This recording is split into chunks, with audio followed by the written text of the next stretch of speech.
ये मदरसा उस जगह पर है जहाँ हज़रत सुलेमान फ़ारसी का बाग हुआ करता था, और यही वो कुआँ है जहाँ हज़रत सुलेमान फ़ारसी ने हुज़ूर करीम सल्लल्लाहु अलैहि वसल्लम के कहने पर ख़रीदा था।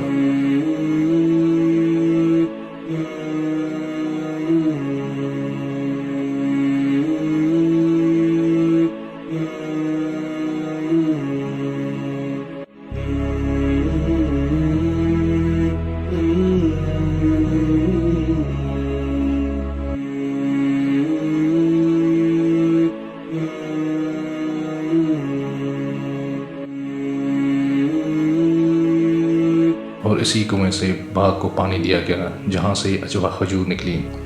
हुज़ूर पाक ने अपने सहाबियों के साथ मिलकर 300 अजवा के पेड़ लगाए।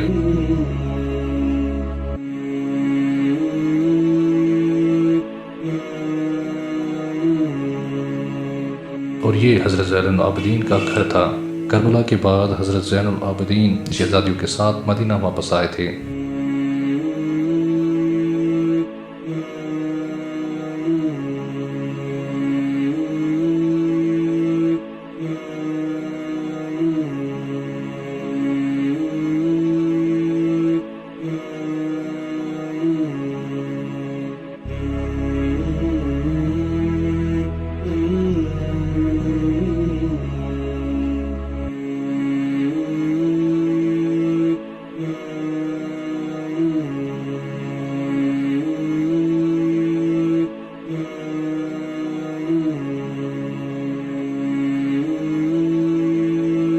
वो कुछ वक्त मस्जिद नबवी के नज़दीक रहे, पर उनको वहाँ यादें सताने लगी। तभी हरम से थोड़ा दूर आकर यहाँ रहने लगे और यहाँ पर उन्होंने अपनी ज़िंदगी गुजारी।